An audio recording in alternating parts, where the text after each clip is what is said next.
Happy feast of St. Pius X. I was thinking earlier today about the strange days we've been living through. These last several months, the present days, and probably months to come. The cancellation of things and the upheaval in our lives and the anxiety about illness. It's very strange. There's no other way to say it.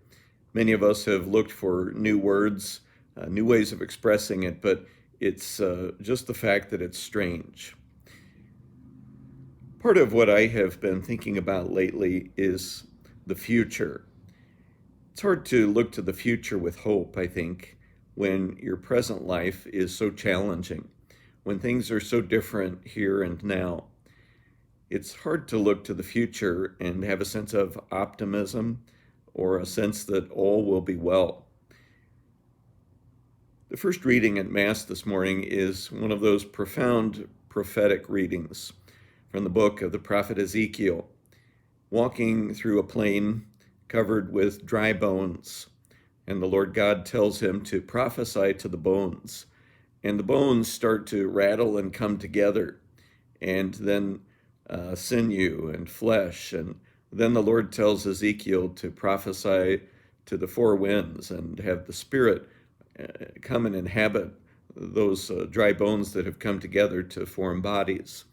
And it's an image of restoration, an image of renewal, and a profound image of hope for the people of Israel. They really needed to hear that. And it's funny how some things really don't change.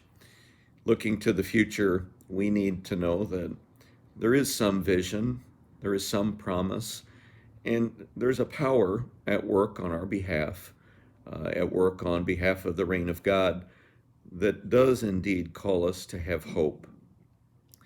What that future looks like, what our hope will lead us to, it's hard to know.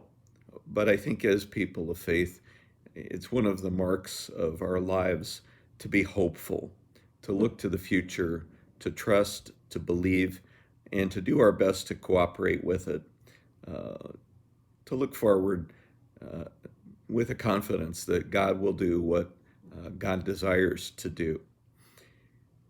I think it's one of the marks of sanctity, one of the marks of holiness, to be a person of hope, to be a person who draws joy from that hope and lives with a profound confidence that in spite of what happens, in spite of what may come, that all will be well.